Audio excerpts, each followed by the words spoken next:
Welcome to another In the Boardroom. I'm David Zidel, and today I'm going to be in conversation with Clive Butkow. Clive is the former COO of Accenture South Africa. He's currently the CEO of Kalon Venture Partners, and he is a venture capitalist of note. And besides doing all that, he also supports organizations, companies with their entrepreneurial developer initiatives. So Clive, welcome to In the Boardroom. I really want to welcome Clive here today. Thank you for making the time. Thank you. It's unbelievable. The way we're going to do the talk is I'll ask Clive a couple of questions. At any stage, if you have questions related to what he's saying, please put up your hand. At least we can see when your hand's up, and none of you are going to have your hand up the whole day like they do on Zoom. So. And then at the end, we'll open it up for questions as well, hoping that this will run for around about an hour. So most people, I have short notes on, and I can just talk about them. For Clive, I'm going to read this because there's so much detail and so much that Clive's been involved in that I have to read it. So Clive, I believe everything you read. So Clive is the former COO, Chief Operating Officer of Accenture South Africa. And he's had 28 years management consulting experience. He joined Arthur Andersen, which then became Accenture in 1985, after graduating from Wits in a computer science and applied mathematics. He played many roles when he was at Accenture, from managing director, being promoted to partner, and then doing a whole cultivating the entrepreneurial mindset that helped him get involved. Recently, or not so recently, or currently, is involved with Kalon Venture Partners. And this is taking the passion of taking new ventures, listening to what they are, deciding to invest in them. And hopefully you'll share some of that with us, of some of the successes that he's already having, not only local but worldwide with the companies. One of the big things that Clive was involved in is the various training courses. And I remember listening to a talk that Clive gave many years ago when he spoke about the ABCs of selling. And the ABCs was always be closing. And I think I've spoken and met Clive many times, and whenever I listen to him, even if he's got nothing to sell, he's still selling. He's still closing. He's got that energy about him. He supports numerous organizations with the entrepreneurial development initiatives, and lately has joined AUT as helping the businesses that we're involved in. So, welcome. Thank you. No, thank you. Thanks for the lovely introduction. And I just want to go back a little bit and start with your background of just from. Were you entrepreneurial from a schooling point of view? Where did this flair from entrepreneurship come up, and to build up into joining Accenture? A little bit about that, and then more around when you look at businesses, what do you look at, and how do you assess whether a business is good or bad? And then also the red lights. What when you look at a company says that's not going to work, that is going to work? What's the secret sauce? Okay, thanks. I mean, that's about 5 questions, so I'll probably get through number 1, and then I'll ask you for 2, 3, 4, and 5 again. I won't remember them. But yeah, my entrepreneur flair started when I was a little boy. You know, I came from a very humble family, really had no money, and I had to go and start working if I wanted to make, get a few cents and make a living. And I think it was either 7 or 8 when I started working in a clothes shop. So I started working in a men's clothes shop. My brother actually worked there, and I just followed in his footsteps. They gave me a job on a Saturday morning. I remember they paid me £8 a Saturday morning. It was quite a bit of money then, but this is going back a long, long way. And I earned my $8. And my problem is I'm not sure I actually earned the $8 because I wasn't actually doing anything. And then one day I went to one of the top salesmen in the shop, and I just said, look here, you have to do me a favor. What's your secret sauce? You know, you're selling, you're the top salesman every single week. How do you do it? So he said, Clive, I'm happy that you asked that question. Just follow me for 1 or 2 months. Let me mentor you. Just don't say anything. Whatever you do, don't get in the way of me making my sales. Just keep absolutely quiet, and I'll do what I can do. And I learned from this guy, and I learned incredible lessons from this, and I'll talk about the lessons that I learned. And literally, well, I'm not exaggerating, within 3 months I was the top salesman in the shop. I was probably 8 or 9 by now, and I was the top salesman, and I stayed as the top salesman and then I paid myself through university, got my degree, and then started working. So all those years, probably 12, 13, 14 years, I worked in this clothes shop and became the #1 salesman. And it's amazing what you learn by selling. Selling in a clothes shop or selling in a technology company, you're selling. You got to know the other people, what they want, and understand what they want. So what was that thing that made you #1?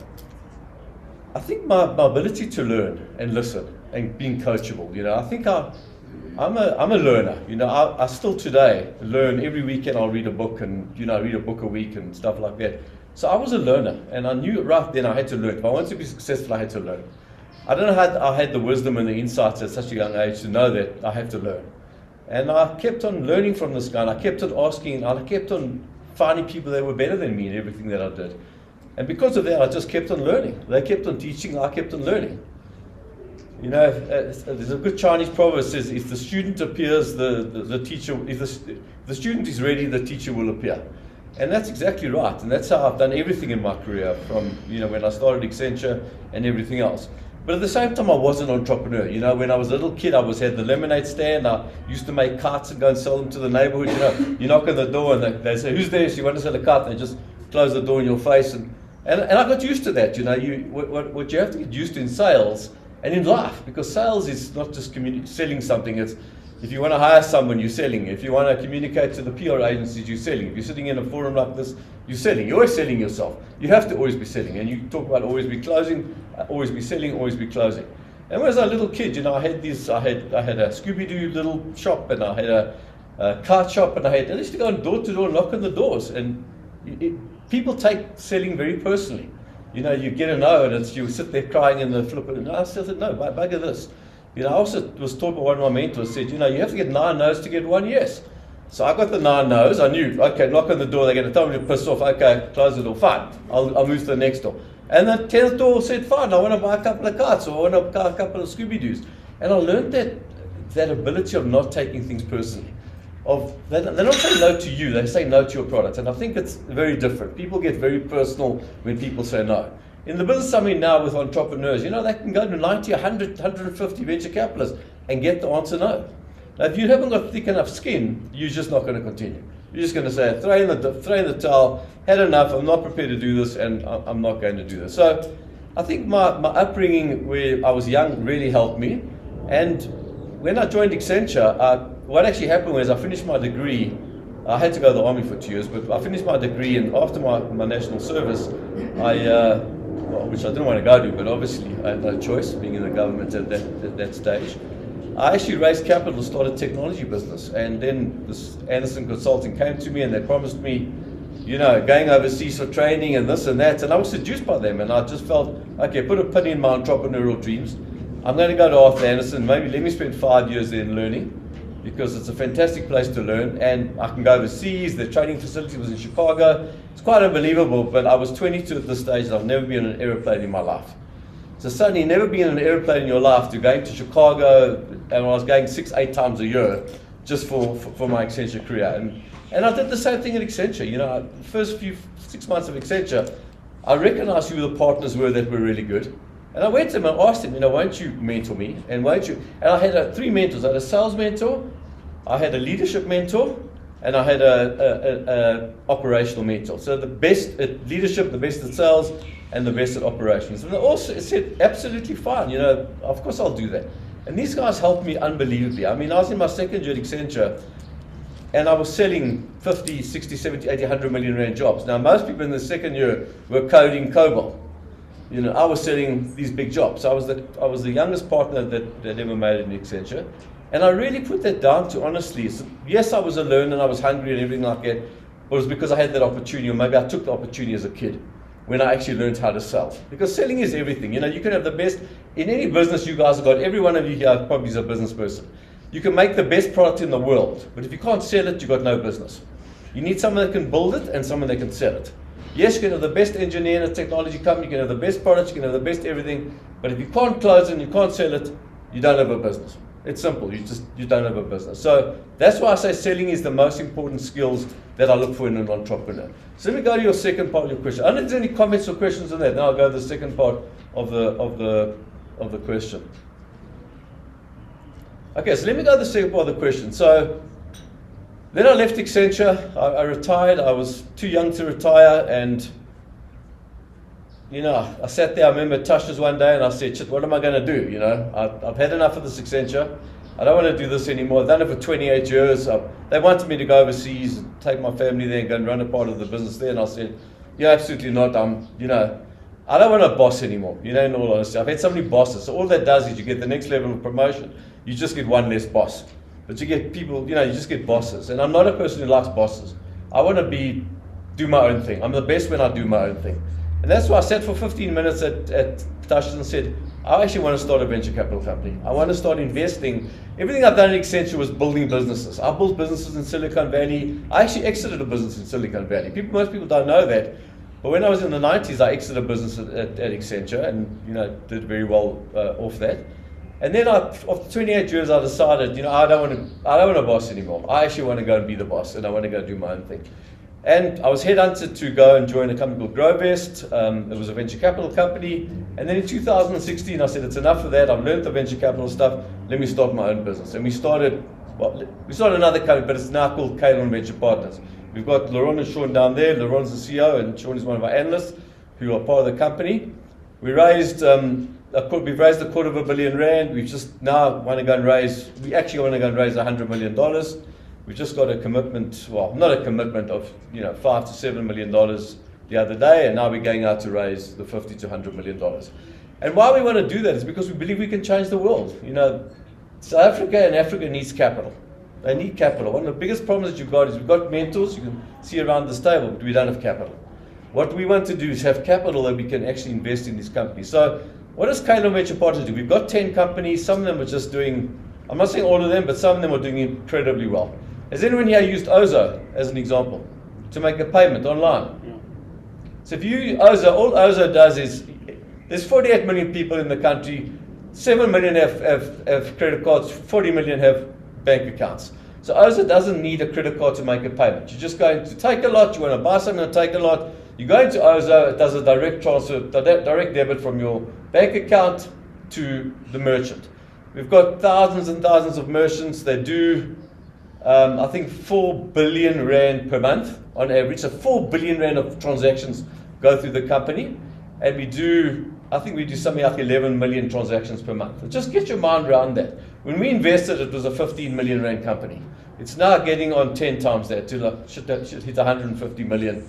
Please, some of the stuff is confidential that I'm talking about. But should hit 150 million rand in transactions. And that's payments is taking over Africa. It's unbelievable. We've just raised, when we came in at a valuation, I won't talk about the actual numbers because I shouldn't do that. But we just raised $48 million for this company. $20 million came from Tencent. Other $28 million came from some of the top VCs in the world. And we raised it at about a 7 times multiple of what we came in. So we came in at 15 million, or we came at 30 million. That 30 million is now worth 210 million, just in terms of just for one company. And then we've got, I don't want to go into the details, we've got a number of other companies that are raising $10 million, $50 million, and at 5-10 times multiples of what we actually came in at. I won't talk about the dogs, because we've got a couple of dogs as well, but we don't talk about, always be selling, you can't sell dogs. But we're trying to work on the dogs to make them better. We actually had one business, I'll be honest with you, that was hit by COVID, was doing 2 million a month, which was a nice business, wasn't profitable yet. Hit by COVID, went from 2 million to 0. I mean, literally in 1 month, last March 2 years ago, went to 0. We had two choices. We could either triage the business, say, bugger this, just close the business down. And the board decided, myself and the rest of the board decided, bugger this, we're going to turn this business around. We just hit 2.5 million rand a month and making $1 million a month profit off this business. So it just shows you, if you put your mind to something, we really got stuck. We got stuck in. We helped the CEO. He didn't have some of the connections, some of the skills, and we've turned this business completely around to a very highly profitable and the highest revenue ever. So it can be done, and that's what we do as a venture capital company. So we've got 10 investments, $250 million. We've still got quite a lot of capital to deploy. Where do we deploy our capital? Because I'm sure all of you are lighting up and saying, Clive's the ATM and you'll give me lots of money. But unfortunately, I'm not. You know, when we see businesses, Laron and I see businesses, I think when we started, we were investing in 1 in 100 that we saw. Maybe at 1 in 50 or 1 in 20 now, because we're a lot more discerning about which businesses we actually see. Remember, we only invest in tech businesses, so very detailed tech, software technology, the Ubers of the world, the Ozas of the world. We've got businesses like Flow Living, which is a property tech company, which advertises, advertises for the agents, for Seats of the World and those other sort of agents, about how you get your property onto social media, and a conversion rate to either buy a property or lease a property has gone up significantly. So I think we've got about 400 clients on our books in Oza. In Flow. So it's again a business doing incredibly well. We're on a capital raise now. Sorry, question? No, sorry, I don't want to interrupt, but No, it's fine. I'm curious to know if you could choose businesses based on a certain methodology that you have, or is it gut feel? What makes you choose one business over another besides obvious profit potential? Even that could be gut feel. Yeah, I think that's a good question. I mean, so to be honest with you, I mean, if I had 5 things, I'll give you my 5 T's of what we invest in. I've got a little methodology called the 5 T's. But if I'm actually a bit subtle about this, we invest in team, and team. That's what we invest in. But actually what we invest in is, first is the team. So the team is not, you know, there's a lot of people think they've got a team. You know, they've got one person and a part-time engineer building the tech. That's not a team. We don't invest in a team. A team is something that's got the domain expertise. So in fintech, they understand financial technology. They've done it before. They've got someone on the team that's actually built a business before. They've got, you know, they understand commercial. They can sell. They can do a lot of things. So we look at the team, number one. I think where we failed on, the one company we failed on, the team was wrong. And I knew the team was wrong. In fact, I told the entrepreneur that she had to be replaced by someone else. Not to get rid of her, put her in another role. I personally just didn't do anything because until it was too late. I did it when it was too late, and the business is worth nothing now. Fortunately, we only put $1.5 million in the business. It's not a big deal compared to how much we've actually made. But so team is number one. Number two is a very disruptive technology. So what we're looking for is a 10x feature in technology. What are the 10x business? Your business is 10 times better than anything else that's in the marketplace. Or you've got a feature in your technology that is 10 times better than something else in the marketplace. I mean, sometimes you just compete on, honestly, you just compete on cost, and you compete on client satisfaction. I was watching the CEO of Zoom last night, and we all know how big a business this guy's, he's an immigrant to the US, he's built his business on cost and customer service. That's how he's built a multi-billion-dollar business. It's not because he told me, didn't tell me. On the interview, he said there's 62 competitors to Zoom out there in the marketplace. And I would have thought 3, and he said everyone thinks 3 or 5, but he's 62. And that's what he's had to beat to get in there. But he says he does the freemium, like most of us probably use his freemium model, and we pay for it when, if it's a 1-to-1 is freemium. When it's 1-to-many, then once you get over 40 minutes, it's actually not free anymore. Anyone know why it's 40 minutes is free? Do you all know Zoom 40 minutes, you got free and then it cuts you off? Yeah. Do you know why 40 minutes? So the CEO of Zoom was the CEO of WebEx. Now WebEx was one of the biggest teleconferencing facilities in the world. We essentially used WebEx. So they really led the way in WebEx. And he left WebEx, so he said there must be a faster, cheaper, better way of actually doing this. And what they measured at WebEx was the average time that most businesses spend on a call was 45 minutes. So 90% of the calls that were out there were 45 minutes. That's why I made it 40 minutes free. Because people are not finished their meetings and then they go to the paid version. So that's why it's converted. And it's so simple, but he just made it 45 minutes. People still had things to say, and they convert from free to premium, from premium to paid. And he's got hundreds and hundreds and hundreds of thousands of clients. And that's how he's actually done it. But he's done it on cost and customer service. And customer service is actually critical. So number one is team. So they have to have all the right skills. All our teams, honestly, except the one I'm talking about, have just unbelievable teams. They're world class. And I'm not talking about individuals here.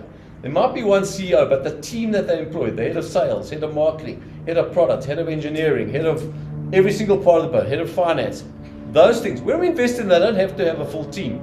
But when they raise like their Series A, they raise a 10, 15, $20 million round, that has to be to build their team completely, have a full A team. You know, we believe between $1 million, you don't have a full team. But you get to $1 to $10 million, so 50 million to 150 million range, you absolutely have to have a team. The CEO can't run the company anymore. The CEO can't take out the dustbins and do everything. They've got to rely on other people to do it. So build a great team, you can have a great business. What do great CEOs do? They hire great people, and those great people build great businesses. The CEO does not build a great business. And I'm not talking about a 50,000 rand business, I'm talking about a $1 billion business. We believe Ozo will become a unicorn. We believe Ozo will be a $1 billion company. And just based on the investors we've got and how we're growing so fast, and we're looking for M&A right now, we're speaking to some really interesting companies, and obviously it's confidential, but we're speaking to some very interesting companies in the payment space that'll make it a potentially $1 billion company. We've only fortunately got a small stake in it, but we've got a nice stake in it, which is, it could make our shareholders, and you are a shareholder, so it could make our shareholders a lot of money, and obviously, hopefully make us a lot of money as well. So that's number 2 is technology. Number 3 is target addressable market. We don't want to invest in a product that's got 3 customers. Or in their whole target market, they've got 3 customers. We want millions and millions of customers. So in South Africa, initially, we built it where we birthed it. So we want to have, build it up to a nice sized business. Ozo's built to a 150 million business, basically of South Africa, but now we're going to go into Africa and hopefully get into with a lot of our companies. What did you call it? Target? Addressable market, Addressable the TAM, market. the target addressable market. Yeah, I know there's a lot of things like the sample addressable market, target addressable market, but we want to make sure it's big in South Africa, big in Africa, and big globally, because we want to take all these businesses to a global level. Some go to Africa and some go globally. Most of our business we actually take globally, and they really are global. So Flow, as an example, the PropTech company's got clients in Australia, America, parts of Europe. So we've already gone global with a lot of parts of the business. And the raise now is to actually not only build the South African business, but it's to build all these businesses all over the world. Because it's expensive to build a business in euro and pounds and dollars. So what we do is experiments. We don't just throw lots of money at building and hiring 10 people in Holland. We don't do that. We experiment with one person or one partner and see if it works. If it does work, then we throw more fuel on the gas, or for more gas on the fuel. We just ignite it. We put the foot on the accelerator. We say, we know we've got a business in Australia. Let's go and do what we've done in South Africa to the Australian market. But we don't just go. Sometimes you have to slow down to speed up in a business. We just slow down, put one person there, see if it works, do an experiment. Everything we do is experiments. Experiment, experiment, experiment. We never experiment with too much capital, because if you raise too much capital, you can blow that capital so quickly. Before you know it, you've actually run out of capital, and then you've run out of a business. So that's the third one, which is target addressable market. Has to be huge. And the initial market could be niche. It could be a very niche market initially that we're focusing on. But we know that niche market can become a very, very big market at the end of the day. The fourth one is just the tenacity of the entrepreneur. We know it's easy. I don't like to invest in rich entrepreneurs, I'll be honest with you, because they can just give up too easily. They've got too much money and a silver spoon in their mouth, okay, this is too hard. It's hard, guys. It's hard to build a unicorn. It's hard to build a $100 million business. It's hard to build a 10 million rand business. It's so hard, and I'm sure all of you know how hard it is, because everything that can go wrong will go wrong. Someone on TV said, well, what do you do as a typical day as a venture capitalist? I say, well, I can't answer that question, because every single day changes. Depending on what happens the night before. This one wants to leave, we lose a client, we have litigation against us, we litigating against someone else. It's just complete, you never know what's coming every single day. So we just have to be absolutely nimble, agile, but it's the tenacity of the entrepreneur. They just can't give up. They have to be hungry, and know they're in for a minimum just to get it off the ground, 24 months, and 7 to 10 to 12 years to sell the company. That's what it takes to sell a company now, 7 to 12 months to probably get to a potential exit, and hopefully a very, very big exit. And the last one is terms. When we sign what we call a term sheet, there's certain terms. There's financial terms and economic terms. What's the valuation of the companies? They're valuing the company at 50 million rand. We put 10, 20 million rand in, then it's a post-money valuation of 70 million rand. We look at their revenues, we look at the market and say, well, do we agree with those terms, with the valuation? So that's the economics. Then the terms are, we want to take control over certain things. We can't just let them go and raise money from their father and their mother and say they've raised a round of capital, where we want what we call a sophisticated investor to invest in the next round of capital. So one of the biggest reasons businesses fail, and I'll say this as a venture capitalist, is they get the wrong parties to work with it. The venture capitalists or whoever the investor is stops them from doing the right things because they're not in line or their visions are not aligned, etc., etc. So those are the 5 things we look for in businesses. But I'll quickly go to the 5 things we look for in entrepreneurs. So then the team we look for, number 1 is they've got to have charisma. Someone in the team's got to have charisma. Because if you just got, I'm not saying we only invest in extroverts, we don't. Because absolutely not. A lot of our teams that we invest in are introverts. But we want someone that's got charisma, that can sell. You know, that's got unbelievable charisma and chutzpah to go out there and do whatever everyone else says, no, it'll never work. I don't believe there's no in my dictionary. Or I can't. It's I can, it's how can I. So if I hear I can't, I tell you I'm turned off immediately. That's not for me. It's how can I. Because it's the same as I treated my children. It was never I can't, it's how can I. And if they take that attitude in life, it's how can I opposed to can't, you change the whole world. You can. It's finding a way to do it. I'm not saying it's easy, but there's a way to do everything. It's I can and how can I opposed to I can't. So that's what I look for is that charisma in an entrepreneur. The second thing is communication skills. They've got to be able to communicate with their people. They've got to communicate with me as an investor. They've got to communicate with the press. They've got to communicate with customers. It's absolutely essential you can communicate correctly. You can communicate your value proposition. You can communicate why they should buy your services or your product opposed to anyone else's product and services. And so few people have got that skill of true communication. They can really sift down in 60 seconds, why should I sell Kalon, or why should you all sell your businesses? In 60 seconds, you've got to distill what you can do in 60 seconds. If you can only do it in 5 to 10 minutes, you've lost them completely. If someone comes to me with a 5 to 10 minute pitch and just talks to me, I'm just in minute 2. I'm sure I'm ADD, but that's besides the point. I get lost. I just haven't got time. You send me an email of 3 pages, I'll read the first 2 lines and then I'll just say, Laron, just check it out and make sure this is okay. I can't do it. I can't do the 3 pages. I can't. One of my board members just sent 3 pages and I told him, if you're going to send me 3 pages, I'm not going to look at it. Send me 1 or 2 lines. He sends me, I think we should do that. But I'm also thinking we maybe should do that. But I'm also thinking, and he writes what he thinks, opposed to just says, what do you want from this email? So if you send me if anyone wants to get money from, I'm just warning you now, if you send me 3 pages, I'm going to send it to my CEO, I don't even look at it. I just can't, I can't do that. I'm a very high level visionary guy. I can execute, I can do it, but I haven't got the time for long communication. I want short, quick, concise communication. If I'm interested, yes, then you can go and do the longer communication. That's fine. You'll present me with your deck, but then you still got to be focused on what you're saying all the time. If you show me a picture or 1 slide, you've got to have 1 message per slide. 1 message per slide. 1 message per slide. Okay, why are you showing me that slide? For 15 reasons. I'm not interested. I've lost. I'm on my cell phone. I'm WhatsApping whoever. I'm doing something else. My mind's somewhere else. I'm not interested.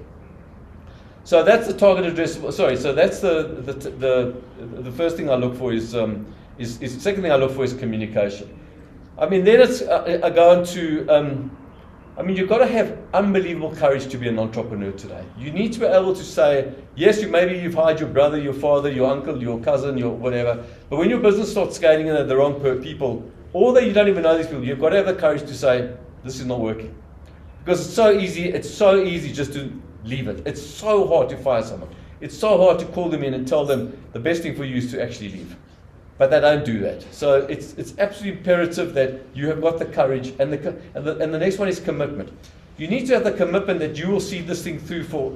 If I'm going to put money in you, you've got to have the commitment for 7 to 10 years that you are going to see this thing through and build a unicorn. So that courage and the commitment are two of those last 2 C's that I absolutely have to see in an entrepreneur. Can I just see it automatically? No, I can't. But often we sort of date the entrepreneurs a little bit for 3 or 4 months before we're going to write them the check, and we see what type of entrepreneurs they are. I love an entrepreneur when I say no, he comes back and he says, I want to come back and pitch you again. Because that's the commitment and courage and tenacity and chutzpah that I want. Because if he's going to do that to me, guess who else he's going to do that to? Customers. He's going to not take no for an answer, and I love it. He might piss me off, but it's fine. That's what I was like. I just would never say. I would never take no for an answer. He's like me. I love people that are like me. They've got that tenacity. They've got that chutzpah. They've got the commitment. They've got the courage, and they don't care about a no. That's what I love about those people. So that's the 2 things to answer your question. That's the 5 T's of what I look for, and the 5 C's are what I look for in a specific entrepreneur. So I got 4 C's. I got charisma, communication, courage, commitment. What was the... You got communication, charisma. Maybe we'll. Customers. Competence. No. We need to get to the 7 C's. That's more important. I've actually got 7. I'm just having a bad day. But so okay. So it's firstly it's charisma. Secondly, it's communication. Thirdly, it's courage. Commitment. Fourthly, it's commitment. Yeah. And what do you want for fifth? Cash. I want the I've cash. actually got 7. I'm embarrassed. It's Kutzbah. It's I'll come back to it. Okay, I'll we'll remember come back it. to Yeah. But then I've actually got 7. Okay. Can I ask you something? Yeah. Sure. So often there's a trend with particularly CEO founders that one can have a blind spot and look for many needs. And one of the things that we know in terms of success is to hire great people who are cleverer than I am, who have more than I do. How do you mitigate against this? I'm going to come back to that question. I left out the most important C. Sorry, coachability. Coach. That is the number one of all those other C's is coachability, because I'm not prepared to work with someone. And when I tell them what, I give them ideas of what they're going to do. I've done it, and they've done nothing. They're just not prepared to listen. They know it, they've built one business before, they know it all, and they're not prepared to listen. I've actually got one of those businesses, one of the CEOs, one of the founders, and I've asked him for a meeting because I'm just not prepared to work with this guy. He's just so closed off. He's not prepared to listen. This business could be there. He's doing nicely, but it could be 10x where it is now, in all honesty. So that coachability is absolutely critical. You have to be able to be coachable. I don't care if you're 20 or you're 50 or you're 60, you've got to be coachable. Because I don't care what you know, you don't. In this entrepreneurship game, you never ever arrive, ever.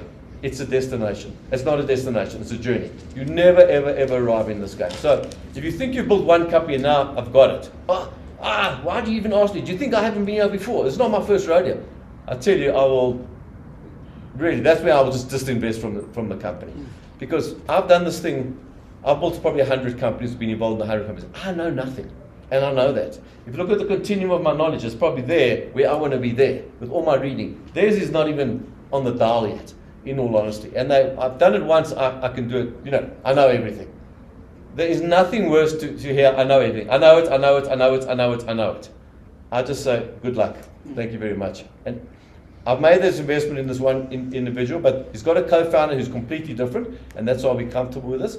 But if I don't care who the people, I don't care how good his idea is, I don't care anything. If they're not going to take advice from myself and my team and anyone else, and they're not prepared to listen, I'm not prepared to give them money. It's actually simple. So that's the 5. That's the main 5. I'll come back to the other 2. Just to go back to your Can I question. rearticulate my question in Absolutely. a way that I think will be more succinct and have more impact? How do you mitigate against a potential blind spot for hiring a mini me? Well, I think number 1 is you need to have mentors. I would say your mentors here. I would say even if your mentors have a mentor. I've got lots of mentors. I've got them mostly in Silicon Valley where I have a problem with something and I'm not sure what to do. And I need to just bounce it off someone, and they don't tell me what to do. They just say, maybe this, and give me ideas of what I could do. And then I'll decide what to do. That's why I mentor people. I never tell them what to do. I try and give them ideas and let them decide what to do. So I think, you know the Russian dolls. We won't talk about Russia, but I know when I was in Moscow, I remember those little dolls. You take a little doll and you open it up, and there's another little doll and you open it up. That's one of the biggest problems you have with entrepreneurs all over the world. They hire little me's. They hire the little Russian dolls. And why? Because they're insecure. They're insecure because they don't want to hire someone better than them because they're worried they're going to take over their job. Now, if you're insecure, you're not going to be an entrepreneur. Well, you're going to have a trouble wherever you are. You have to get rid of those insecurities. You have to say, I am the CEO, I set the vision, I will hire the best team on the planet. The best team on the planet. And if you don't hire the best team on the planet, you will not build a great business because they will not build a great business.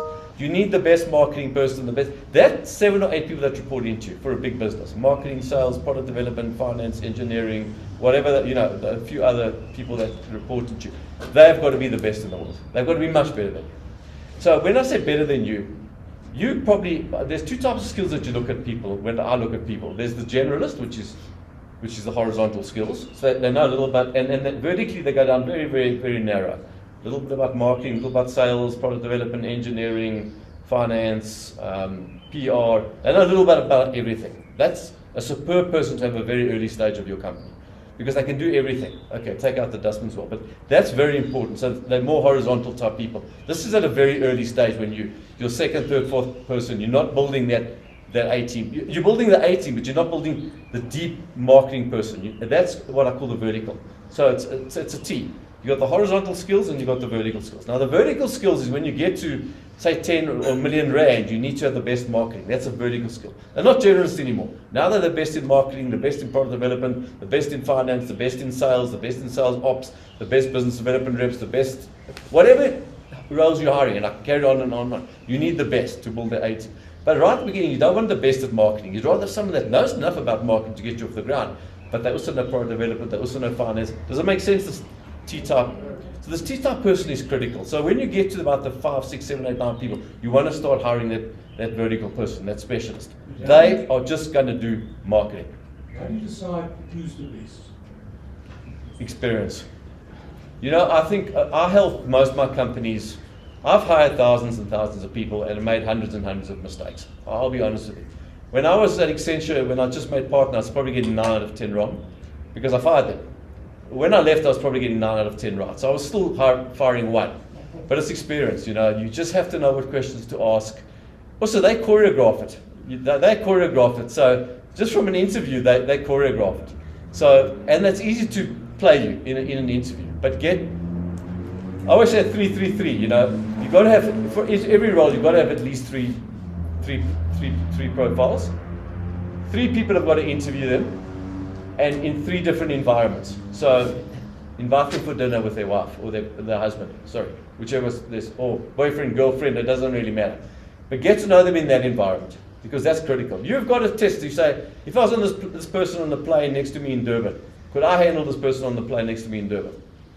Because if you can't have an hour conversation with this person, a good conversation, they're not the right person. You've got to work with them. You've got to have that culture. And one of the C's is culture. They've got to have the 6 C's, culture. They've got to meet your culture. You're not going to adapt to their culture. A lot of people coming out of big corporates want you to change to their culture. They've got to adapt to your culture. That's where it's good to have youngsters, because they are so adaptable. They're adaptable to your culture. And your culture, whether it's integrity, whether it's customer service, whatever their culture is, they must adapt to your culture. You can't adapt to theirs. And you take them out of IBM or you take them out of Standard Bank, they're going to want their culture, which is the culture of 9 to 5. I'll do it when you need it. That's not what you're looking for in an entrepreneur. For me, an entrepreneur has to be on call 140 hours a week. And let me explain to you what I mean by that. They might only do 40 hours of work or 60 hours of work. They might only work for 40 hours, but in their head, when they're in the shower, in the bath, when they're in the car, it doesn't matter where they are. When they're out at supper, they're thinking about their business. For 140, they never stop thinking about their business. They're thinking about their business all the time. They might only be doing work for 40 hours. That's fine. But they never ever stop thinking about their business. It's their life. It takes over their life. And that's how you build a good business. So I'll come to you now. So going back to your question, you've got to have the confidence to do that. I would say do the 3-3-3, 3 places. Why do I do the 3rd place? Because often you find people in your environment, you ask them questions, they're in your boardroom, they're very well prepared. Take them out for lunch at Tasha's and see how they treat the waiter. See how they treat other people, and you might just see a very different side of them. How do they tell? I think just last thing, when you talk about the strength of a team, so for me, competitive advantage for individuals, teams, and organizations is learning, flexibility, and adaptability. But it's around holding functional role lightly and collectively holding the business. How do you build that collective capacity of holding a functional role lightly and all being all in for business? Culture. You've got to hire for culture. Don't hire for skill. Too many people hire for skill. Hire for culture, train for skill. Because you can hire for skill very easily. You can look at the CV and say, wow, but there's someone you're going to lock in a room and with this little opening and throw the food into there. You can't have that. They won't work. If you can't work with them, that your customer's not going to work with them. So no one's going to want to work with them. But if you hire for culture, you can train for skill. But too many of us hire for skill, we don't hire for culture. For me, it's hire for culture, train for skill. All the time. You can train people, they can learn. You need people that see themselves as permanent beta, work in process, that they know they're going to learn and learn and learn. If you've got those type of people, they will become the best marketing person, the best product person. I don't hire necessarily the best marketing person that's absolutely on top of their game, because it's a cultural issue. I'd rather hire someone that I know is I can see that they're hungry. They've got that culture and that attitude and they want to win. And they will win. They will win. But don't hire for skill. Does that make sense to everyone? Hiring for culture, not hiring for skill. It's not easy to find that thing, but that's what I'd propose. Sorry, there's a question there? Yes, sir. I just wanted Just speak up, please. Okay. I just wanted to ask, you spoke a lot obviously about team and whatnot. Have you had many instances where you obviously invested in a startup and they found down the line that they actually had to pivot from what they initially planned to do, but you saw success because of the skill and the quality of the team? Is that something you come across? All the time. You know, I'll be honest with you. This company that one of the companies we invested in the team. The idea, it was okay. It wasn't great, but the idea never worked. It never worked. I experimented on this thing for about a year. It never worked. Fortunately, we still believe in them. We pumped more money into them. Now they're growing 20-30% month on month. Now they've got a big business. They pivoted to what they know and their expertise and their domain expertise. And it's amazing when you hire entrepreneurs that have been there before and they know what they're doing and they're coachable. You know, these guys they're world class. They're absolutely world class, and they will pivot. And the business they're doing now and what we thought they were doing, there's no comparison between what we invested in to what they're actually doing today. And they're not the only one. They're not the only one. A lot of these businesses pivot. So don't worry about a pivot. There's nothing wrong with pivoting. But just make sure you put enough energy into what you first tried. But often what you first try is not going to be what you're going to build your business on is often not going to be your first idea. But that's okay. Nothing wrong with that. So but just fast paced. Stick to it. Just stick to it. But also don't be stubborn. There's going to be times that you have to say, this is not working. Because I've also seen there's a balance between stubborn and being, a conviction. There's some point in time you have to say, okay, this is not working. But not too early. I don't know the answer for that, but there's somewhere on that continuum you've got to balance those two things. Sorry, was this question? Yeah.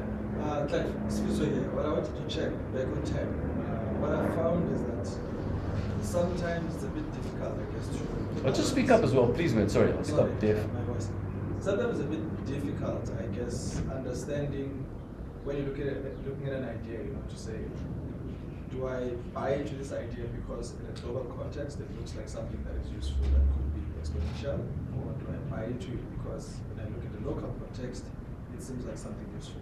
So when you make the decisions, especially around tech, how do you make that balance? Because if you look at Facebook, all of these things, sometimes you find that whoever created that innovation, maybe for the local context, it was also exponential, but at a global level, it was something that was really, really great. So how do you make that balance? Can you just repeat? I couldn't didn't hear it, I get that must say. question, unfortunately. Let's want to come forward, maybe just sit here for 1 second. Sorry, I couldn't hear the question. Clear now? Just come a bit forward. No. Okay. So I was asking a question around TEM. I was saying, when you look at most innovations, you find that the entrepreneur is excited about an idea which maybe has an impact at a global level, but not direct impact in their local context. So there's no real way of immediately testing it with local clients. Sometimes you find that you have a local client to test with, but it's got no global exposure, or at least a way of growing globally. How do you make that balance when you make it? Okay, great, thanks. I think first of all, we don't invest in ideas. We invest in businesses. So we invest in what we call growth capital. So let's look at the lifetime of a business. You get an idea, you build a product, you get initial customers. Okay, simple.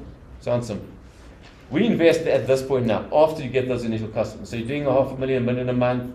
You've got repeatable customers. The customers love you. Your net promoter score is very high. At that point, we'll put growth capital in, because what we're doing there is you've found product market fit. If I look at 3 stages of a business, there's product market fit. Very first thing you have to find. Second thing you have to find is a repeatable and scalable and profitable sales motion. You've got to find that sales motion that's profitable. And that's one of the hardest things to do. Once you found that, then you just go into scale mode. So we would invest often. We don't, scale mode is more like Series B, Series C. It's quite late and you're raising $50 million. We often invest in that middle piece. We're going to help them get to that sales motion. And they need a sales team, they need business development reps, market developing reps, they need sales acceleration reps, they need all the different parts of the sales and the marketing funnel. So we want to see that funnel, lots of stuff going in that funnel and obviously lots of stuff coming out that funnel. So that's where we would invest. We don't invest before that. We'll invest later One of the investments we're making now is a small check, but they're really at the later stage. You know, they're at the 50 million rand mark. We're putting in a check because they needed some bridge financing, but a great company, they're all over the world. But the TAM, you know, you have to be able to vision where this TAM's going to be. If you see, you've got to say to yourself, if this TAM is purely a South African TAM, it's not big enough. We'll never ever build a unicorn in South Africa. So you've got to envision that the problem that they're solving, there's customers all over the world that can solve this problem. And there might be competitors, that's not a problem. I don't mind competitors. I would never invest in a business. I'll be honest with you, that has no competitors. Now, why do you think I wouldn't do that? Why do you think I wouldn't invest in a business that's got no competitors? No business. Why are there no competitors? Because it's probably no problem to be solved. Someone would have solved this problem before. So competitors are fine. I don't want 50,000. Facebook, take that. It was the 8th social media or 7th social media company on the. Amazon wasn't the first company. Apple, it was a disaster when Apple started, when Steve Jobs came back. Everyone says, build it and they will come. It was a disaster when he came back. Until he got, about 10th version of that iPhone and the iPod and everything, he started making a decent product. So we invest in growth capital, but we must see that vision. You know, when I invest in a business, I don't say, what's it today? When I invested in Ozo, I looked at I saw e-commerce was coming. I saw e-commerce was going to be a big, big thing. I saw it in my head. It's going to be a big thing. I said, we need e-commerce companies. Because I didn't invest for what he said, I invested for what it was going to be in 5 years' time. And got it spot on. E-commerce has just gone absolutely ballistic. So we've got quite a few other companies that are e-commerce companies. So we have to have the vision to say, this thing is going to be big. This thing in 5 years' time, not what it is today. Because it wasn't that big when we started Ozo, we invested, it was 15 people, maybe doing 15 million rand or something like that. Now it's 100 people, probably going to get to 200 people this year, doing 100 and something million rand. So, but that's the vision we had as Kalon to know this thing was going to go big. But if you haven't, there's no guarantees. There's no guarantees. I won't even mention, but from Silicon Valley, they say 95% of venture capital businesses fail. Now just think about that. So 19 out of 20 businesses that you put money into in Silicon Valley fail. And when I say fail, they might get their money back. Or they might get 2 times their money. They might put in $10 million and get $20 million. But that's a failure. They want to get $5 to $10 million. So I saw another hand up there. Just before. How do you monitor the companies? You're giving these guys money. How do you check that the money's going into the right place? You set them targets, or is it a much more broader kind of place? Yeah, I think, the first thing we do, which I'll talk about the term sheet. So in the term sheet from a control point of view, the first thing we have to do is sign off their forecast and their budget. We have to sign that off. They cannot start spending any of our money before that is the case. They can't just go and buy. We have a whole lot of what we call conditions precedent, that we do not allow them to do certain things unless we approve it. So as long as they're following the budget that we've approved, we don't mind that. If they want to change the budget, it goes to the board meeting, and we'll change the budget at the board meeting. We also have trackers every month. We speak to them. I speak to my investing companies sometimes every day, sometimes every week. I know exactly where the business is. But cash flow and burn rate is a very, very critical thing for us. Because we have to know there's enough money out there that we can get to the next milestone to raise that next 5, 10, $20 million. So it's a hard one, but we just have to stick close to it. We're not an investor that just puts money in and we see it 3 months' time at the board meeting. We don't do that. We're much more hands-on in the business. Now, I wouldn't say exactly what they're doing, but I also know which businesses I need to check exactly what they're doing. Because sometimes they don't realize spending, and they spend too much too quickly, and they potentially could run out of money. Those are businesses that worry me. And when you find a fraud, what do you do? Kick their backsides. No, kick their backsides. You have to call them over the coals, and we have hard board meetings, I'll tell you. I'm not a guy who's scared of conflict. I'm not there to be liked. I'm there to be respected and do the right thing. So if they're not doing the right thing, I tell them. As much as they push back, I tell them. And you have to. Because if you want to grow big businesses and you don't tell them, well, then it's you to blame. So Clive, I want to follow up on a question, on this question specifically. So I remember ages ago, I thought that you owned a corner in Tasha's because every day you were in Tasha. I think Tasha's is successful because you were there every day. The same table, every single day. What and you won't believe it, and the only reason I'm not there, I haven't been in Tasha for 2 years now, was because COVID stopped it in February 2009. So a couple of questions. One, what the hell were you doing there the whole time? So, what do you do sitting at Tasha's? How did you build your business by sitting in a coffee shop, number one? Number two, when you look at the businesses you own and others, you spoke about the term sheet. What are the the matrix or the metrics that you look at do you have some certain calculations that you're looking at, some numbers that this is a go, this is a no-go? What are those rules of thumb that you look at? I think firstly at Tasha's, I mean, if I think back to, I actually miss Tasha's because I didn't just sit at Tasha's by myself. I sat there meeting entrepreneurs. Veron and I had a meeting there every Tuesday. I think we had an hour meeting.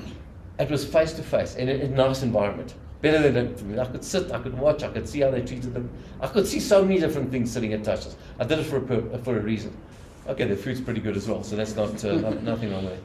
But I met so many entrepreneurs, I met investors, I met whoever we met at Tasha's. And sitting at Tasha's, so many times someone would come and say, Clive, I want to introduce you to this person. And it was a contact that actually led to more money, a good deal, whatever it might be. Connections are gold in all of your environments. It's connections, connections, connections. You have to network. If you want to grow a business, you've got to network. I had to network, and I was networking all the time when I was at Tasha's. So, and as I say, and it was good food. So let me answer the second part of your question. What metrics? Every business, depends what type of business it is. Business to consumer is one type of metrics. Business to enterprise is another type of metrics. Business to enterprise, which is in a software as a service space, which we have a lot of businesses, measuring what we call the sales efficiency ratio. What does that mean? How much money did I put into marketing and how many rands did I get out? So I want to know, I put 10 million rand into marketing, but I got 20 million rand out. If I see 10 million rand into marketing and I got 50,000 rand out, it's a huge red flag. I'm not interested. I want to make sure that they're efficient in terms of deployment of capital, that it's capital efficient.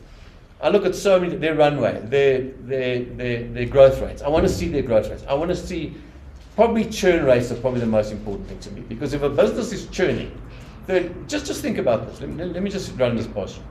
I saw a business the other day, which it's a business to enterprise business, okay, and it's churning. Everyone know what churn is? Losing customers. This business was churning at 5% per month. And the guy said to me, yeah, our churn rate's brilliant, it's only 5% per month. So I said to the guy, well, let's do the maths here. So you're telling me if you've got 100 customers, at the end of the year, how many customers will still be there? Well, the question is what's the take-on rate on the other side, and it's a differential between... It's not even that question.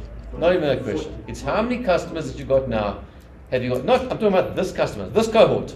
Forget new customers, this cohort. How many of this cohort of that customers are you losing? If you're losing 5% per month, if you compound that, you're probably losing not 60, but 70% per month. So you have 30 of 100 clients left. You have spent how much money in obtaining and in acquiring that customer? Probably thousands of rand in acquiring that customer. Cost of customer acquisition. Very, very key thing we look at. Cost of customer acquisition and what's the lifetime value. And I said to them, I want to see 5% per year, not 5% per month. 5% a month, your business is dead. Because what you're spending doing, trying to fill that funnel, is you're spending time on new customers. So yes, you might get back to that 100 customers, but you have spent a bucket load of cash. What you've done is lost all these customers. Now, let me tell you what most big businesses, and what we do in all of our businesses. Where's the easiest place to sell new products to and make more money? Current customers. So there's something called a key KPI we do. It's called the net dollar retention. I'm talking in dollars because this is where I learned these skills. Net dollar retention. So from your current customers, if they give you 100 million rand, just your current customers should give you 120, 140, 150 million rand. That means a net dollar retention of 120%, 140% to 150%. The lowest net dollar retention we would invest in is probably about 80%. So you're losing 20% of your clients, but you are filling up the pipeline, and you've lost clients that we don't really care about. They're small clients. But we can't just count you can't just count on net dollars. You've got to look at the number of clients or churning. So, and then the rand amount of that churn. We like to see 100 to 120 to 140. So that means if we're seeing 120 in 5 years' time, just maintaining that customers, your business will double. If you're doing 100 million, you'll be 200 million without doing anything. Just looking after your customers. I believe the CEO needs to go and visit every single customer. And all I tell my CEOs is get on a jet. Now you can get on a jet. Just get on a jet and go and see those customers. Because the statistics say if you get on a jet and see your customers, you might lose 5% of your customers. If you don't get on a jet and see these customers, you 30-40% of customers will churn. Because your competitors are walking their corridors. Or competitors are showing them all this stuff. You will lose those customers. So customer success to me, when we hire people, we hire customer success people before we hire salespeople. So it means I've got a few customers, look after them. Make them obsessed with you. Make them, they'll give you that reference, and that's what you do is number one is customer success before even sales. Because your first sales are going to be done by your CEO. not by a salesperson. They haven't got that passion. You've built that thing. So the first 10, 20 customers are done by the CEO. Then you build a sales team, and then you build the customer support and the marketing team and all the other teams. And what do you do to make them passionate about you? How do you make that customer loyal to you? Make that product 10x times better than anything else. Make them successful. So if their KPIs are measured, they're going to get a promotion. Make them successful. If you make them successful, they're going to tell their buddies at their competitors, at their competitors. They're going to tell everyone how brilliant this product is, and they're just going to buy and buy and buy. And you know what that's going to cost you? Zero. Your cost of acquisition goes viral. It's completely viral. It's going to cost you zero, not 1 cent. So you just obsess over those customers, make them successful, and I guarantee you. I mean, if I look at some of our companies, we haven't sold. The cost of acquisition, zero. So instead of spending money on marketing and sales and everything like that, we're not spending 1 cent just because the viral loop people, viral coefficient, people just talk about you, and the more and more customers. That's when you know you've got obsessed clients. And your net promoter score, if you're not using a net promoter score, you should be sitting at 8, 9, or 10. Most, and that should give you about a 59, 69 net promoter score. I'm not going to go into details of net promoter score. So again? What's a net promoter score? It's where your customers recommend you to others. Would your customer recommend your service or not? That's basically. So what you actually do is you get, it's one question you send your customers. 1 to 10. Would you recommend us to your customers? 9 and 10 you don't count because they say absolutely. 8 is neutral. 1 to 7 is negative. So you have to be, to get to 70 or 80%, you've got to be most of them are 9s and 10s. Most companies in South Africa, I'd say, are sitting at 20, 30. It's atrocious, the net promoter score. If I look at Zoom, watching last night, he had a net promoter score of 79. Wow. 79. He got most of his customers not spending 1 cent. Not a cent. Sorry, there was someone else with a question before you. Can I come back to you? Sorry.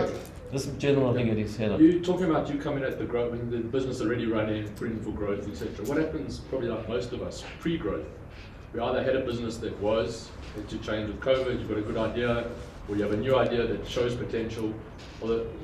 How does one kick it off with an investment into that business with small numbers, but there's potentially, because often I've heard people, you're just throwing numbers out, or your numbers are too big. Realistically, you know in your heart that they are there. So you have this great idea, you want to throw it out there, you need to get investment in. You're not at a growth phase because it's new, it's starting, it's very slow. You put the numbers that you believe that through your research you can see they're going to work, but you're not at the phase that you come into a business at. What happens prior to I mean, if you look at the fundraising continuum, families and fools. There's 3 F's: family, friends, and fools. Okay, fools fools and their money are soon parted. So I don't like to use the word, but it's family and friends. That's the money you're going to get from an idea to build a product. Then you're going to get an angel investor. So they don't mind there's no traction. They love you, they love your team, they love your product, and they say, wow, this is big, and an angel investor will come in. One of the biggest problems in South Africa is we don't have enough angel money. We just don't have enough angel money. We don't have enough people taking those risks. Then you come to me. Once you finish the angel, now you, as you said, the growth capital is where I put it. So the biggest challenge, you either get family money or go and find someone in your area. There's lots of people with money in this country. Find someone maybe that's retired that'll put $1 million, $2 million into the company to get you to the point that you can go and raise a 10, 15, 20, 30 million rand round from a venture capitalist. And another question I'm going to say to you is try and bootstrap as much as you can. Bootstrapping is because the longer you can bootstrap, you're holding 100% of your equity. Don't give away that equity too quickly. Because if an angel says, I'll give you $1 million, I'll take 40, 50% of your business away. The business does want big hits, you're going to make no money. Because you're going to be diluted to 2% of that business. It doesn't help you. So you've got to watch it. Bootstrap, my advice to anyone is the best funding you can find is customer funding. Get to a customer, go and get their funding, not just customers paying you. Say to them, look, this is the idea I've got, and I've done this. This is the idea I've got. It'll solve this, and this problem. Wow, I think this is amazing. Why don't you fund this business? And they'll fund it. It's non-dilutive. You're not losing a cent of your equity, and you've got a customer paying for your presented product. Or the day you get your product out, go and find a couple of customers bootstrapping it. They will fund your business to get it to the next level. Is it easy? No. But even with capital, having capital doesn't make your business easier. A bad business with or without capital is a bad business. It just is a runway to having a bad business. But I would say, guys, if there's one thing to say is bootstrapping. Everyone wants, capital. Capital's going to make me successful. Capital doesn't make you successful. A bad business without capital is a shitty business, in all honesty. And ideas, it comes back to communication and your charisma. You've got to sell it. If you want to raise capital, go and find some rich person and sell it to them. Let them see that vision. Wow, this thing's going to be huge. That's it. They talk about the elevator pitch, which is a 20, 30-second pitch. And you can pitch in 30 seconds, going up an elevator with someone. You can pitch them your business, they'll say, wow, I like it, give me your business card. So you've got to make the thing so succinct, what you're doing and what problem is it solving. Not your problem. Because often what I find from entrepreneurs, I've got this problem. Who cares about your problem? No one cares about your problem. It's how many people's problems are you solving. So just the last point about this, get out there and speak to customers. 30, 40, 50, 100. Speak to exactly people, what you're going to do, does it solve your problem? Half of them will say no, it's not. If half of them say yes, you're onto something. And then you say, okay, would you pay for it? And they say yes. I say, well, how much would you pay for it? They say 100,000 rand. You know you've got something. Don't build something and they will come. It doesn't work that way. Go and speak to the customers, get that validation that what you're doing is right. Get the validation they will pay for what you're doing. I tell you, your road to success is so neat. It hasn't got all these potholes and grenades and all these things in front of it. Sorry, thanks. Sorry, there's a question here. What should be the role of the South African VCs in helping to turn the economy around? A huge role. Because we are the innovators, we are helping innovation, and helping innovation is job creation. So if I look now, Laurent, how many people do we hire now? There's hundreds and hundreds and hundreds in our businesses. I mean, Carscan's got 50, Ozo's got 100. Mark's up to I think 30 or 40. So we've probably created 200-300 jobs just in the 400 jobs in the 3 years we've been. I'm talking generally the VCs of the South African ones, the venture capitalists, not necessarily your company. So we invest in those companies who have created these jobs. So without our capital, there would be 4 people. Now there are 100 people using our capital. I don't know if that's answering your question. No, I'm talking about, for example, my understanding is that there is an organization of venture capitalists. So I'm saying, what should be the role of South African venture capitalists in helping to turn the South African economy around? Unfortunately, it's the same answer. It's just it's investing in the best innovation, providing capital, and creating jobs, lots of jobs. So if you look at Ozo, which has 100 jobs now, which had 15 when we invested, we've created 85 jobs. So if you take all the venture capital, as you're referring to, take the whole venture capital environment in this country, thousands and thousands and thousands of jobs have been created. I don't know what the number is, but there's thousands. Just in South Africa. Never mind when we go overseas. We don't talk about overseas. But just in South Africa, we've created 400 or 500. I mean, there must be thousands and thousands and thousands. One of the problems that you have in this country is not enough venture capital money in the ecosystem.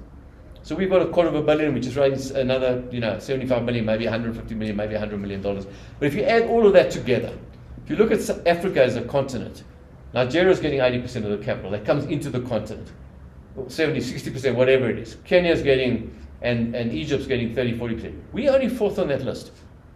So what is the reason? Nigeria, Kenya, Egypt, South Africa. Why are we? Because we don't have markets that are big enough to build these unicorns.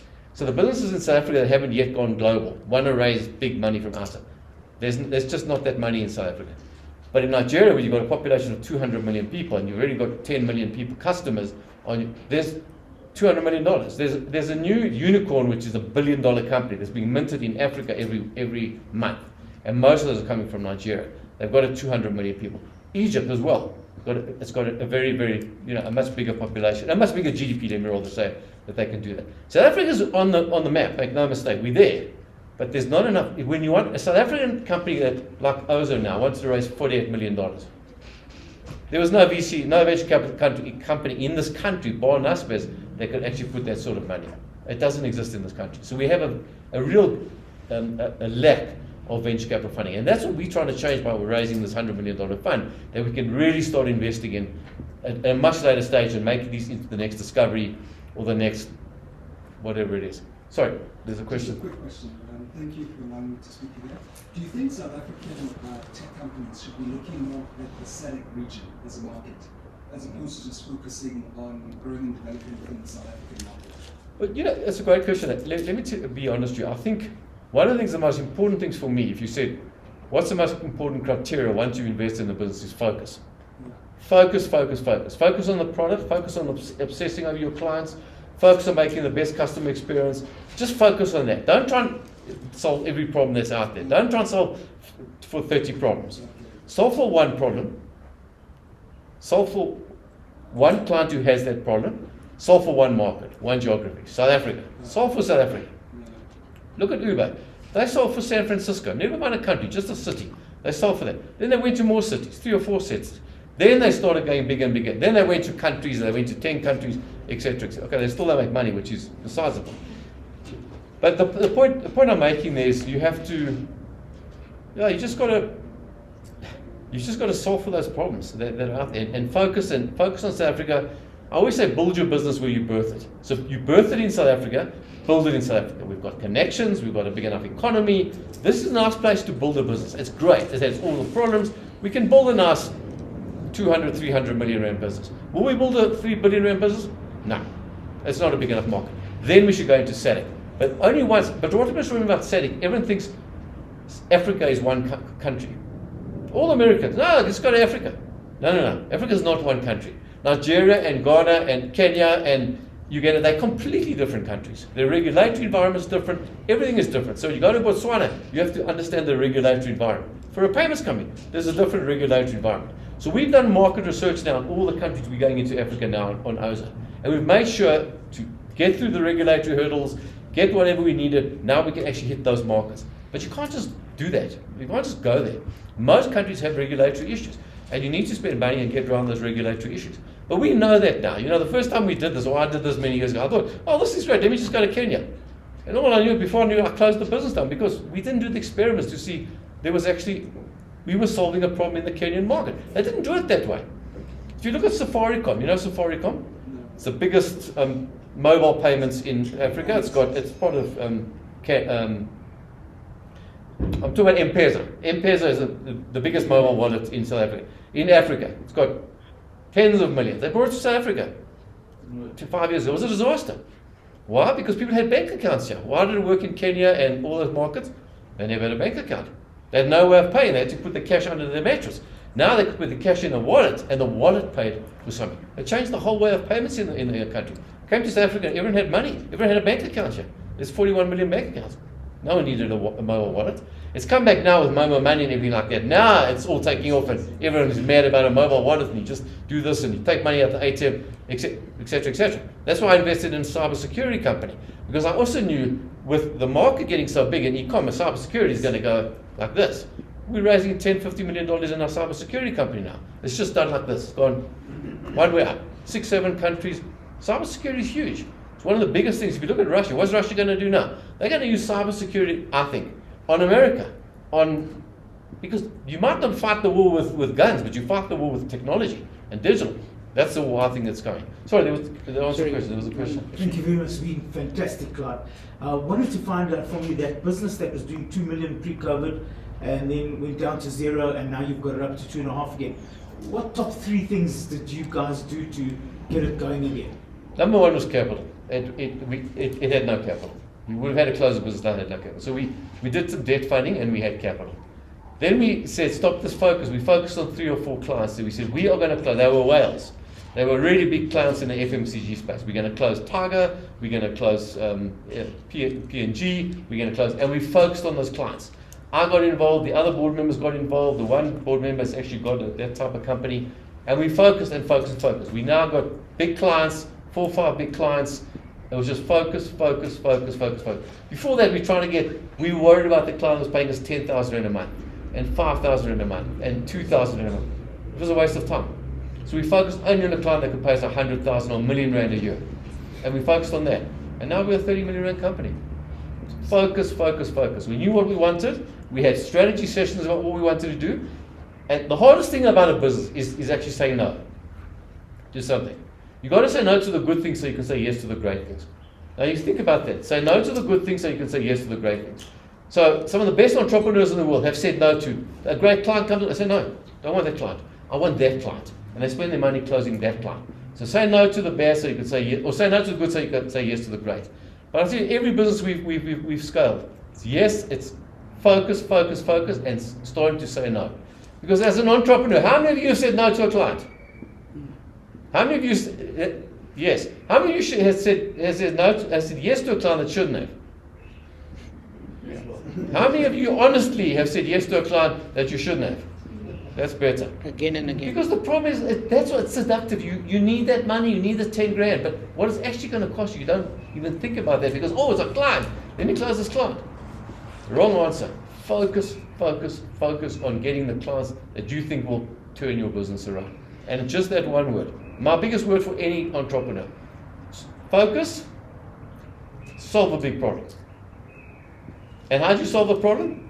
You go and speak to your clients to make sure you solve a big problem. Solve the problem they've got, and you said, how do you make them come back and not churn? If they're solving their problem and you're making them successful, they will never ever let you down. They will keep on coming back and they'll pay you more. After a few years, you then start going, how do you expand your business? Okay, you're now a big business, how do you expand? Vertically or horizontally? Horizontally is geography. You're going to new geographies. You go to Australia, you're going to Kenya, Nigeria. So that's a horizontal expansion. And vertical expansion is you build more products. And you actually need to do both. You need to, now you've got the customers and they know what problem you can solve. Build another product. And who's the easiest place to sell it to? Your thousands of customers. So instead of doing $1 million a month, I'm now doing $2 million a month because I've sold them more products. So it's geographic expansion, horizontal, and vertical expansion, which is product. And we do a strategy session in all our business, say, what should we do? Do we have other products in the market once, or should we just go same product, focus on one product and one problem, but we go geographically around the world? And that's what we're doing with we do both actually with most of our products. But we don't just suddenly wake up and just do it. We think a lot about this. We do a strategy. We do market research, and we see that market's the same as this market. Like Flow, our property tech company, we did a whole exercise in America and Australia. A lot of money it cost us. It was worth it, and they worked at the markets exactly the same. There's not a different market, and we got into Australia with one contact in Australia, and it's just growing. And now Australians want to actually invest in the company. So guys, I want to stop the good for the great. We've kind of running out of time, but fortunately this is session 1 of 10. So Clive's going to come back for another 9 sessions. Absolutely. So I haven't even started yet. I think it's incredible. I've interviewed Clive a couple of times, and for me it feels like just hitting play on a recorder, and it just goes. And I try not to stop because the wealth of knowledge coming through is unbelievable. And I think, if I can be presumptuous, if we could get you back for another session. No, absolutely. I love imparting my knowledge. Maybe even, as you say, more focused on certain things so we can look, because it's, I think you can all agree that the value that we're getting from here is unbelievable. I think we talk about the 5 T's and the 6 or 7 C's and the focus. We'll leave it at 5 at the moment. I still remember 6 and 7. And I kept thinking, what should I sum it up with? And every time I thought I found something that you said something even better. So I just, first of all, just for your wealth of knowledge and for just being so open to share, what we're going to do is we'll close it here, but leave it, grab something to eat and informally, and maybe you can chat for a few more minutes that you have. But really, thank you so much. And just tell me when you vacate the table at Tasha's. I want to sit there. Absolutely. Just by the way, my just closing remarks is on my bucket list is to write a book. So I started it when I just retired. I wrote 1 page and it stopped because I just ran out of time. So I definitely want to write a book. Clive, what inspires you? Like, how do you inspire yourself? Like, we all come here and you inspire us, but what do you use? It's interesting you asked that. It's not money, because I've made my money. It's not money. I don't have an off switch. You look at all of my body, there's nothing that says off. I can't switch myself off. And my passion is helping people become successful, changing their lives. So I look at my life, where I grew up, and I think it's probably from my growing up, how people changed my life. Those mentors that changed my life. And the little things they did, how they changed my life. A few mentors when I was younger, a few mentors when I was at varsity, a few mentors when I was at, and a few mentors now, and they completely changed my life. Financially, but a lot more than just financials, that's just a byproduct of success. It's not a big deal. But I just love helping people. I love it. If I had more time, if I didn't have this big job of Kayla and all this money to worry about, this is what I would do full time. I was actually doing this in the first year before I took off a year before I started my venture capital company, and I was helping a lot of I just love helping people. So I just want to pay back what people gave to me when I was younger and made me who I am. But I still know nothing, I'll be honest with you. I don't think I know a lot, I know nothing. I learn every week. When I read a book, I say, wow, why not do that? It's amazing. And it's interesting when I read books, I've got on my Kindle probably 500-600 books, business books, venture capital, entrepreneur, autobiographies. But what I've actually started doing now is I actually read the same book over and over again. So if I read 10 books in the next 10 weeks, I'll read 10 books I've already read, opposed to 10 new books. Not that I haven't got 10 new books, because when you've read them already, I read them again, I say, geez, that's amazing. I never picked it up from the first time I read this book. So you pick up all these gems. So that's my advice to anyone. If you are a reader, and advice to anyone, read. There's no reason today not to read, not to listen in the car to YouTube audio clips. When you're running on your treadmill, not to have something in your ears. You can have crap. Fiction, I don't do fiction. I only do non-fiction. I love non-fiction. I love reading autobiographies. I love reading about how entrepreneurs failed.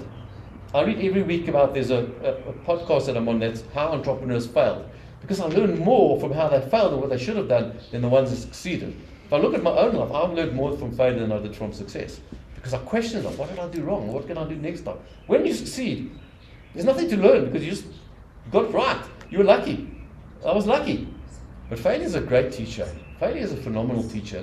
So I don't know if it answers your question, but I'm just passionate about changing people's lives. If I could I know you know we've had a session, and I hope I changed it slightly, but I mean, I remember I had a session at Tasha's before, and it was with a friend of mine's sister, and she just let me have it, everything I said. She shouted and screamed at me, and how can you tell me I don't know this? And I was thinking, am I doing the right thing? I mean, where did I go wrong here? Then I just stopped saying anything. I just listened to it. And she just let me have it. I said, okay, are you finished? And it was the first time ever. I must have met with 100, 200 people and given them advice, but it was the first time ever I got it. She just let me have it that I was completely wrong in everything I said.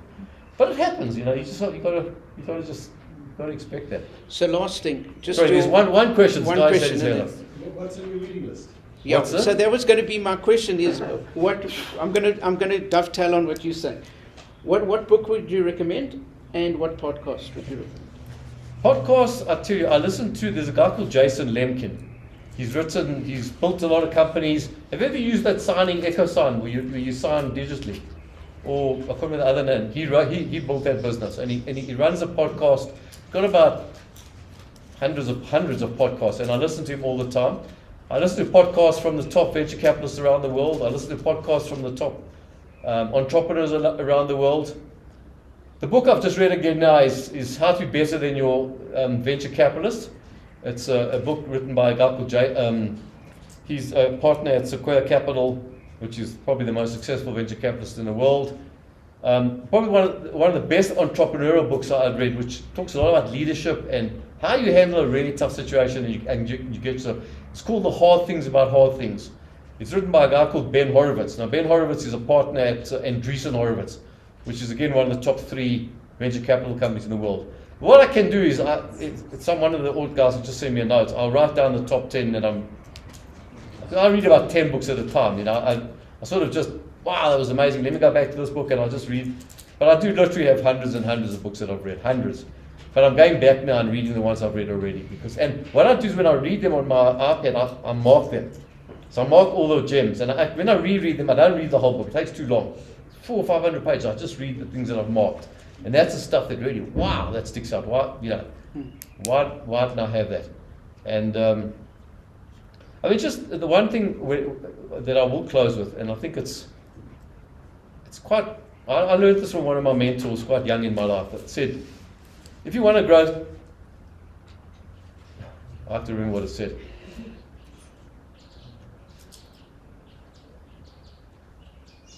If you want to grow a tree, plant seeds. If you want to grow a tree, no, I can't remember what it says. Well, anyway, if you want to grow a seed, plant seeds. If you want to grow a tree, water them, whatever. But if you want to grow people, mentor them. And